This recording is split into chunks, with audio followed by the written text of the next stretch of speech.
Hello, welcome back to Scale Modeling Twins. This is, well, let's call it an inbox review of a 48 scale Eduard kit. This is their Profi Pack version of the Sopwith F.1 Camel with a Clerget engine. Now, before we get into what's in the box, let's have a look through instructions of another boxing that I had from Eduard. This is their dual boxing, the limited edition of Camel & Co. They would have preferred to call it Biggles & Co, I would imagine. Ugh, is that backwards? Let's flip that. I think that's right. Let's see how we go. Right, anyway, Biggles. This is a fantastic kit. There's so many parts in this that, like, oh, okay, this is going to be a bit glary. Bear with me. All the parts that are in blue aren't used in this boxing, but they will be in other ones and everything else. So it starts with, let's zoom in a little bit more. Let's get that down there and change the camera angle so it doesn't reflect all that light. So the seat is the first part. Now you have a choice of photo etch for the wicker seat and the leather strap around that, or whether to use the plastic parts. And that plonks onto the subframe of the chassis. Then you've got all this quite complicated stuff about building up the breech blocks of the guns, the cocking handles, the instrument panel goes onto the sluice for the rounds. More about that later, but basically, yeah, the spent rounds from the Vickers machine guns fall into there and out of the frame. You have a choice of either photo etch or decals for the instrument panel. The floor of the cockpit builds up, and then the sides of the cockpit themselves. Now, different markings have different sort of schemes and different fuselage halves, I must say. So there's not much of a difference. One has stitching down the length of the airframe, and one does not. Second page. The instrument panel, sluices, and gun assembly goes in forward of the fuselage, and then you've got the fuel tank and the seat behind it. The subframe goes in, and you have a choice of 4 engines in this one. So you have a Bentley, a Clerget, a Gnome, or Luron. And the Bentley is a license-built Luron, but slightly improved. Clerget and the Gnome were 2 alternate ones. The Gnome was the initial one, had less power and everything else, but they're all rotary engines in that the cylinders turn with the engine, and the propeller has a great deal of precision. So 4 lots of engine choices, lots of choices in this kit. I love it. So you've got the 4 engine choices there, and with that you have a choice of 3 cowlings, different ones for different markings, but it comes, it's to do with cooling and access for maintenance and everything else. The top of the fuselage and with the instrument panel and the bulkhead go in there, and that just drops into place. Moves on to placing the guns. Different versions again have different assemblies for windscreen, and whether it has, let's say, marking J only. This has 10 decal sets in it. Marking J only has the bullseye ahead of the windscreen there. Other ones have a like a telescope, if you like, for the pilot to line up his shot with the guns, and how that sits in relation to the Vickers. Moving on to the next page, you can cut off these bits of, these are the attachment points for the cables that control the elevator and the rudder. And you can replace them with photo etch should you desire, or you keep the plastic ones there. Same with the ailerons. Marking I only has an F10, which is, I'm not even sure what that is. That's something behind the cockpit. I don't even know what that is. It's a small part. Different wings have different wing choices, different kits, as you can see. Markings A, C, D, E, F, G, and J have a certain wing. Markings B, H, and I have a separate one again, and we'll get to that in a minute. There's different center wing section for different variants of this. They all have the pulley assemblies and the bell cranks for the control of the ailerons, the cables that run out from the upper wing to the ailerons themselves. And again, you've got different versions of interplane and Cobain struts for different versions. So marking C only, you cut this away. So what this is a pump driven by air pressure with a propeller on it that provides positive pressure to the fuel tank in order to supply fuel under positive pressure, under turns and banks and everything else to the engine as it's running. Now, from what I read, certain pilots liked to be able to see it. If they can see that it's churning, they know that the engine's fine and everything else. Other aircraft had that down on the trapeze for the undercarriage where the pilot couldn't see it. But the fact is, if you've got forward airflow, the thing's going to run. These were quite reliable pumps from what I read, so there was never a problem there. It was just what people said, oh, make sure you can see it. So the interplane struts and the Cobain struts go into place. Again, you've got a choice of 4 different trapeze for the undercarriage, different markings and different options. And you can see there's lots of choices there, lots of blue blocks, and you understand which one you're building and what the differences are, which is, again, an indication how well they've researched this kit. This is a bomb rack, should you want to install it under the center section, under the pilot. So to drop 4 25 pounds bombs, I think maybe the 50 pound, either way, small bombs with photo etch for the impeller, the propeller to fuse it, if you know, to FUZE, to arm it as it drops away. You've got 2 different propellers and 2 different bosses. One has a bit of a spinner, and the other ones have just a propeller boss and the multicaps. And this is how you rig it. So all the aircraft are rigged the same way, and this shows 2 different views, one upside down, one the other way up, of what goes to where and how and everything else. Now, through these Cobain struts, you've got this fairing just in front of the pilot there. It's just basically to make sure it doesn't sort of vibrate. You've got 2 cross braces, so they don't sort of buzz against each other. They go through a wooden boss, if you like, and that's how that's mounted. And that could be a bit tricky, but you'll get there. Also, being in Profi Pack comes with a mask set. So these are for the wheels, and you've got a couple of masks there for the 2 options of windscreens. All goes together very well. They fit perfectly, of course, because Eduard make sets for Eduard. And again, a rigging diagram of how it all goes together, different views, so you can understand exactly where each wire goes and why. So you've got the control cables for the rudder, the elevator back here, and a couple more over the top there for the aileron, and bracing wires to the main structure. So this one being a limited edition dual combo, this one had 10 marking options in it. So in no particular, well, let's say in the order of production then. This one's Biggles. The author of the Biggles books, W.E. Johns, illustrated the first books himself, and like the illustrator Howard Lee, sometimes depicted the British aircraft from the Great War, and not only in the Biggles stories, with blue fuselage and yellow wings. The reason may have been they were both finding the colours of the British aircraft were too dull, and so they're seeking inspiration from the colour schemes of the US Army at the time. But anyway, in the paint scheme, the Camel in the books had appeared in several modifications. We've selected one that accompanied the books, Biggles of the Camel Squadron, published in 1935 by John Hamilton, with, if nothing else, illustrations by Howard Lee. And as with virtually all representations of fictional camels, of fictional pilots, the serial number is also fictional. There was no J series in this case of the Sopwith Camel production, but that is a really good looking scheme, I think. Not the reason I bought it. The reason I bought it is to build this one. So this is the form of the late Biggles Camel as described in the short stories, The Fledglings and Biggles on the Spot.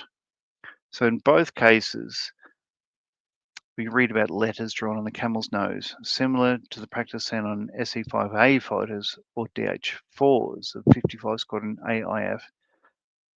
German pilots identified Biggles' camel by its blue engine cowling and declared him a most prominent enemy.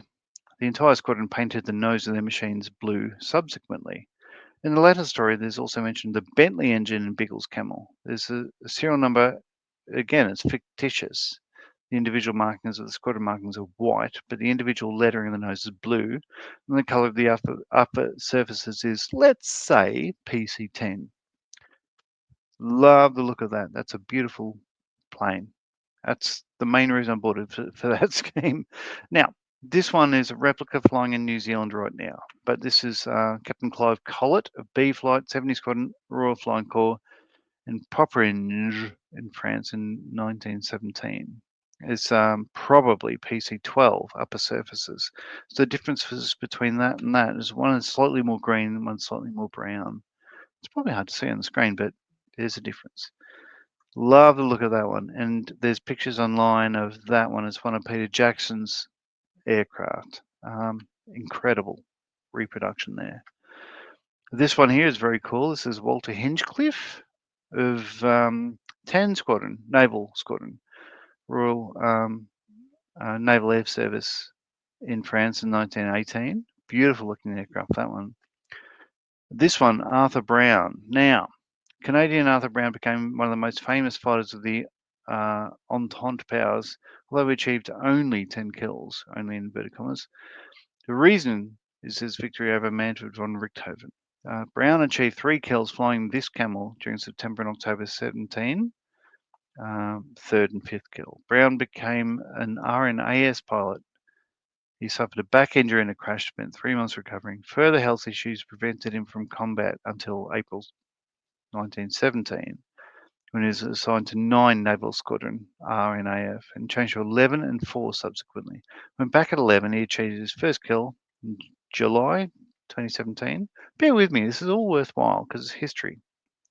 And again, shows the amount of research that Eduard do for these wonderful kids. In September, he returned to 9 Squadron. By the end of October, he scored 5 times and after a rest, returned to the unit in February 1918, adding 3 more victories before spotting a red dry-decker attacking a camel of Lieutenant May on April 21st. He shot the enemy down. As it turned out, his victim was the famous Red Baron. Brown later served as an instructor. On July 15, he fainted during flight, crashed, suffered serious head injuries. It took him 5 years to make a full recovery. Brown died of a heart attack on March 9, 1944. His camel, serial number blah, was a Sopwith production, and he had a face of comedian George Robey from the musical Zigzag drawn on the horizontal stab. Well, it's actually the vertical stab. Upper and side surfaces were probably in PC-12. So, yep, famous aircraft because of it shot down the Red Baron. Moving on, Harold Beamish of 3 Naval Squadron in Furnes in Belgium in 1917. Forgive me for pronunciation. With tiki on it. So this guy was a Kiwi. So he's got a fern leaf. After the war, he farmed. He lived to the age of 90. Died in 1986. It's powered by a Bentley engine. It bore the drawing of a green tree on its white back. Its main color is probably PC-12. Yeah. So yeah, this is a Kiwi flying in the well, before it became RAF. The separation from Royal Army, Royal Navy into the Royal Air Force. New Zealander flying for them. It's beautiful. Again, all these schemes are incredible. Getting on to an American one. So this is Captain Henry Clay, 41st Aero Squadron USAS. He was an American ace, 8 victories, member of the first contingent of American pilots to gain experience in Royal Flying Corps service, assigned to 43 Squadron, first victory in its ranks. but remained unconfirmed. He was then transferred to 148th Aero Squadron. He achieved all of his 8 victories, this time confirmed. On 6 occasions, his victim was a dangerous opponent, Fokker D7. At the very end of the war, he was appointed commander of the 41st Aero Squadron, where he flew this Camel of unknown serial number. The unit's emblem was a camel passing through the letter V. Upper and side surfaces were PC10. This is before Federal Standard and British Standard paints, so everything is PC.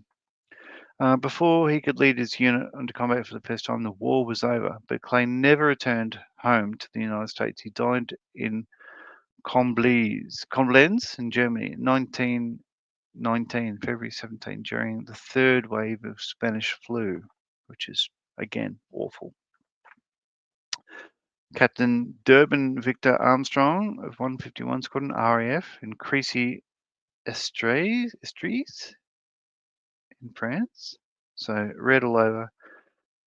A Captain L. Luxmore of 78 HD Squadron, Royal Flying Corps of Hornchurch in Great Britain, January 1918. And the final one is 185th Aero Squadron, USAS in Colombe de Belle in France. What I love about this one, being white and everything else, it looks like a Bacardi rum bat on it, which is, I think, very, very cool. So you have, as I say, 10 choices of camouflage, and everyone is very different from each other, which makes this a cracking subject. So we've gone through the instructions. Let's have a look at this kit, which is the same again, but slightly different. This is the F.1 Camel with a Clerget engine. So same instructions, but going through, it would only have the one engine type in there. And for marking A, you slice that bit away, and for all the other ones, you leave it. There's not much difference in this. One of them has a bit of a fairing on the side of the fuselage, and you can get a bit of plastic, slice it in half, stick it there. And again, goes on to, sorry, my bad. Yep, so mainly use the same wing. It's how you rig it, and then goes on to the marking options of this one. So you've got, let's go to the end, find out how many. I think there's 5 options. Yep, there's five options here. So this one has a Major William Barker, 139 Squadron, Villavera in Italy in July 1918, which is, again, a very fetching scheme, standard sort of camel. This one has a propeller boss on it, though, like an early spinner. This is one I bought this kit for. This is a Wonga Bonga. So the Wonga Bonga inscription, or Wonga Bonga, I guess some British people would say, painted surely on the starboard and probably the port side of the fuselage of the Camel, says it all and what it used to do. Wonga was a nickname of the Gotha bombers, and Bonga says it all about what the pilot of this aircraft wanted to do, as in to smash them. In fact, 2 pilots were flying anti-Gotha patrols with this Camel from August to September 1917, Rowan Hayward Daly and Arthur Frank Brandon. So that's a Wonga Bonga. This is, like, for me, it's a standard Camel. I love the fact that this has got the Sopwith serial number and everything else on the fabric, the standard fabric, unpainted fabric on the tail there. So love to do the Wonga Bonga. Norman McGregor, 10 Squadron, Royal Naval Air Service. Again, being red and white and PC10. That's a really good looking camel there. Standard camel here, Arthur H. Cobby. So this guy, he's an Australian. So we've got a replica of this aircraft at Fighter World, which is a museum I volunteer at down the road. It's about 10 minutes away, 15. So Henry Cobby was one of the first. Oh, there we go. So aircraft of the type that served him well. He achieved 8 out of his 29 victories in this one. One of these victims was an observation balloon, the last of 5 destroyed by this very successful Australian fighter pilot. In fact, Cobby was the most successful Australian fighter race with Australian units in World War I. He scored 29 victories with at least 4 different Camels. He had figures of Charlie Chaplin, made from a steel plate, of aluminium. It used to fit on his camels on both sides of the cockpit. Little picture of Charlie Chaplin there. And apart from it, the camels sported standard camouflage, probably PC10 on the upper sides markings, but non-standard ducks mounted on the carburetor inlet, which is, I'll get to that in a moment, where that is. Acclaimed as a national hero, Copy joined the newly formed Royal Australian Air Force in 1921, the second oldest air force in the world and one of the founding members of it. He was gradually promoted to the rank of wing commander. He retired and served with the Citizens Air Force, the Royal Australian Air Force Reserve, but reactivated in 1939, held senior posts in the RAAF, rose into Air Commodore. By the end of the war, he commanded, very different from commandeered, Number 1 Tactical Air Force, Southwest Pacific area, with some 20,000 people ready to action according to his orders. Arthur Henry Cobby died in 1955. So, that's very cool. He also had a, I think, keep hands within the ride at all times sort of thing, which he, from what I understand, he stole from a a train from the London Underground and stuck on his plane because he thought it was funny, because, Australian. E is the scheme as Harold Stackard, 9 Squadron Royal Naval Air Service. Again, lots of circles and dots and stuff like that. It's a pretty cool thing. I believe that Revell made one of their boxings with that scheme in it, which is rather fetching. It's a bit weird in that it doesn't have the roundel or cockade on the side. And then the last page is all the extra bits you can get from Eduard. So now, this is the clear parts from it. I won't open the bag up, but it's all very small. You've got 2 different windscreen types and a couple of little, what they mainly are the covers on the wing tips where the pulley goes and turns, the cable for the aileron goes and turns on a pulley on the outer wing. So you've got those. You've got the decal sheet, which is everything you need, all in place. You've got the wheel masks, the windscreen masks, on a little page there, and you've got the photo etch being an Eduard Profi pack. You've got the instrument panel, 2 levels there, one of the instruments, one of the wood paneling on front. You've got the wicker, the rattan seating. You've got the seat belt in a leather look with a canvas cover, and you've got the cocking handles. You've got the bomb rack. You've got all the control cable attachment points to the flying surfaces, and a couple of other bits and bobs. So beautiful little kit that. The plastic itself, it's I'm going to say sublime. So what we have, we'll go to this one first. This is, let's move that frame. Gee. So you have 2 different upper wings. One has a small area above the pilot for him to look up and look for danger. One has a larger cutout there, but they're pretty much the same wing apart from the inner structure there. You've got the lower wing. Both of these, the upper and lower wings, are a single piece. So they don't have an upper and lower half, but the upper wing is one piece, the lower wing is one piece. You've got 3 different fuselages.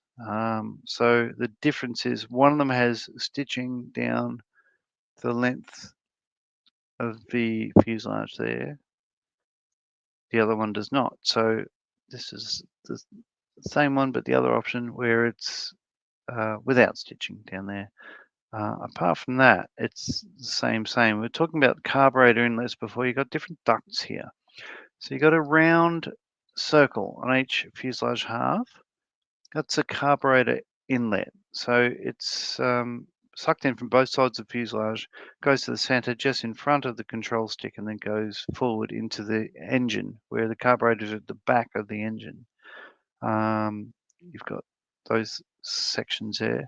You have a choice of 2 different upper fuselage parts. One is recesses for the guns. This is why they called it the Camel, because it had a hump where the guns are fitted. So one of them has a cutaway there, so he can clear any blockages or jams with the guns as he's going along. The cocking handle is literally just in front of him, and if he can't reach things, they cut away certain parts so they can sort of get in there and have a crack, if you like. So that's frame G. Next one is frame D. So this has the 4 different options of undercarriage and different angles and everything else, and they got slightly different fuel pumps attached to the struts. These are the sluices that go under the guns. So the machine guns, forward and aft here, but the spent casings fall out the bottom of the Vickers, and they fall out left and right there. And that's what the square ducts are on the fuselage there, left and right, is those sluices for the guns come out those square ducts there. And you've got a third one, which is higher up, which is the sluice for the clips that hold the rounds together. So you've got those. These are the elevators.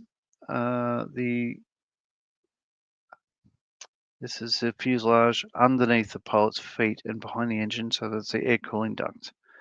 Behind the cowlings, you've got a choice of 4 different cowlings there. The only difference is really it's going to be the size of the vent holes and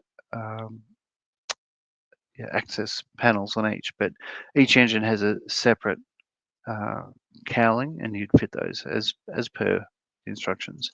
You got 2 different sort of rudder pedal heel slides, if you like. It doesn't have rudder pedals per se. It has a rudder bar, and your heels would stay on that, but you'd move your foot forward and back, and you'd slide the bar left and right, and that would do your yaw. You've got a machine gun. There's an option there. Oh, this is a little thing. Yeah, you won't pick it, but this is the carburetor inlet. So it goes from the round holes on each side of the fuselage into the center, then down forward into the carby at the back of the engine there. So that's how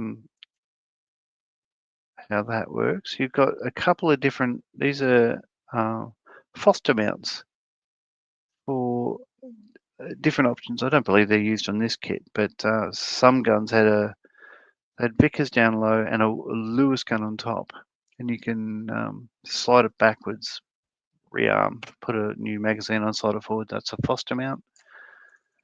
And the last sprue in the kit is all the different engine types. There's 4 different engine types, so you got 4 lots of 4 different lots of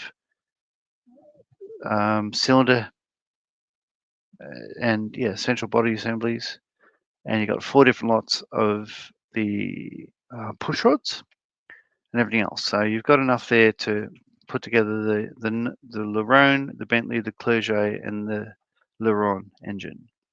You got 2 different propeller choices, one with a rounded end, one with a squared off end.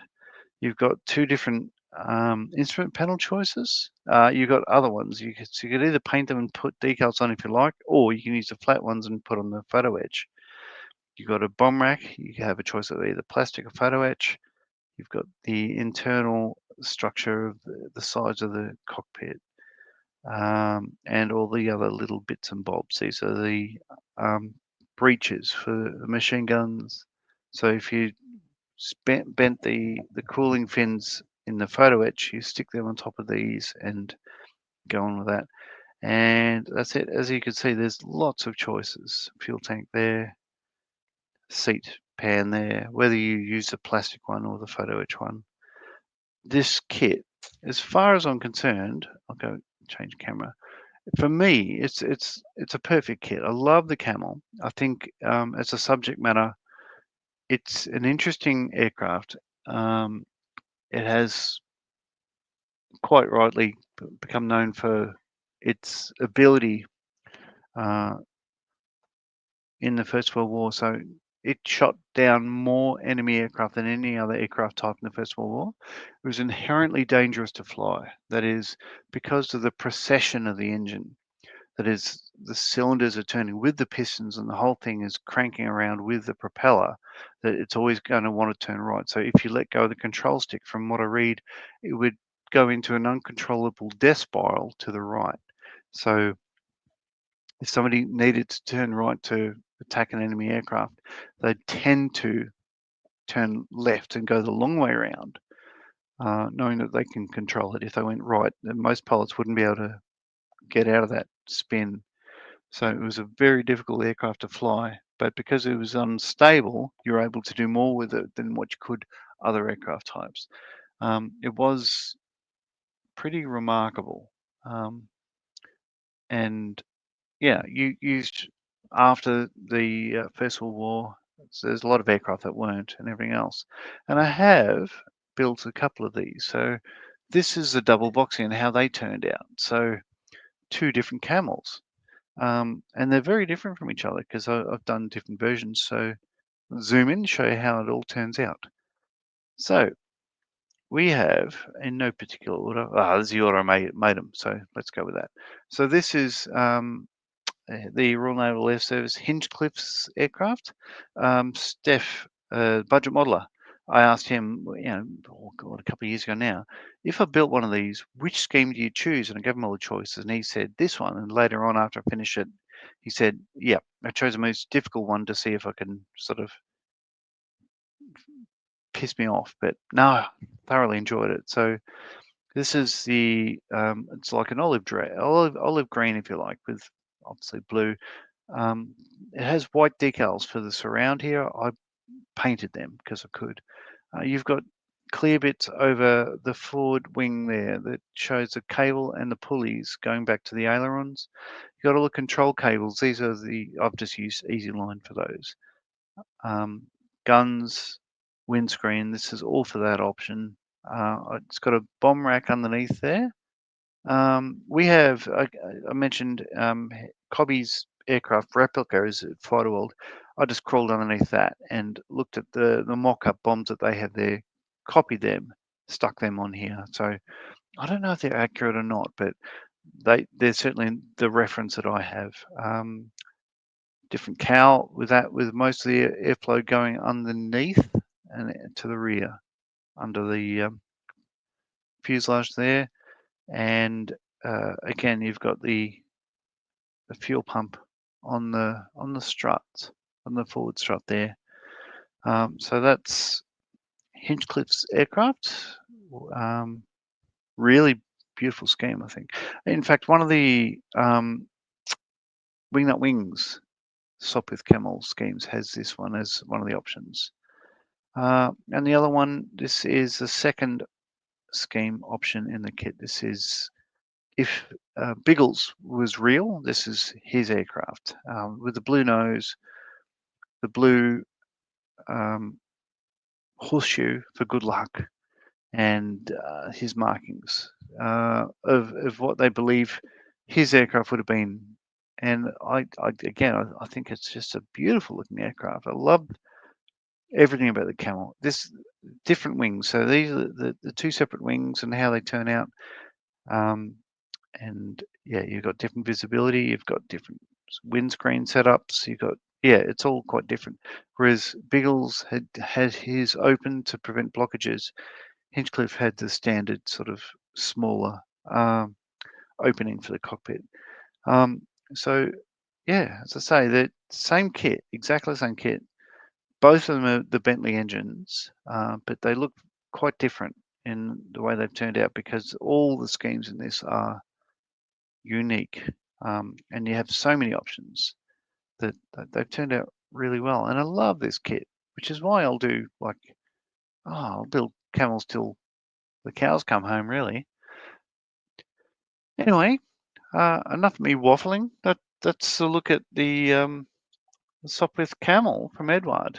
I think it's a beautiful kit, and I'll, as I say, continue to build these until I get bored of them, which ain't going to happen anytime soon.